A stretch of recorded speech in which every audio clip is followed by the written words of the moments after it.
Once I've finished with my video and I actually want to distribute it, there's a few ways that I can do this. You've seen that I can save from Screencast-O-Matic, and that just stores the video to my computer as an MP4 file. From that point, I then need to be able to share it with people.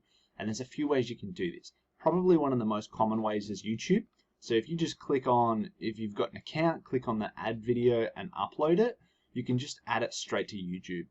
So this lets you embed the video into a lot of things. You can put it in PowerPoint and then record that.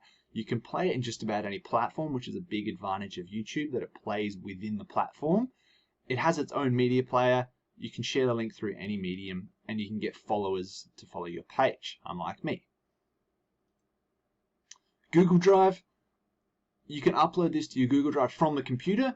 This is obviously then now a live document, and so it doesn't matter if your computer crashes or whatever, it's still stored there. You can then create a link for people to view, and you can change the editing rights on this. So you can only set people from school, or you can set anyone with a link to view it, whatever you want to do.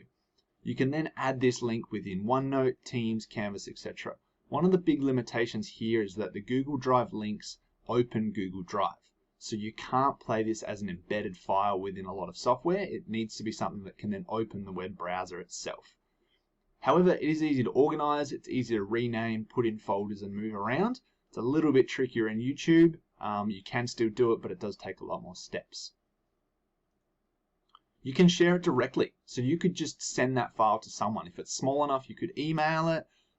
You can upload the file directly, as you can see here, straight into OneNote as an actual file rather than a link. You can do the same thing in Microsoft Teams. You can add it as an attachment. You can do it in Google Classroom. There's a whole range of ways that you can send the file directly to your students or your colleagues, whoever it is you're trying to communicate with. Style is another one. You can actually use this video as either a file YouTube link into Style. So this video that I've made previously for chemistry, and I've embedded that into Style. Go in, watch the video, and the questions are directly below it to summarize their learning, see how well they've set up. So I've embedded videos. So if we want to utilize these videos, there's something like a synchronous style of flipped classroom. There's OneNote. So here I've linked the video, and this would be a case of like, I'll jump on, you're going to now, then do the problem. I could also use something like the program Classcraft, which is a gamified learning platform, and this is asynchronous. So I've embedded all of the video files and lessons into this, and they can work through it at their own pace. So this is another way that you can distribute the video. Canvas is another one. You can just embed the link. In this case, I've used the style link with the video in it, but you could just as easily upload the YouTube. You could put your Google Drive link in it and follow the instructions for the kids from that point.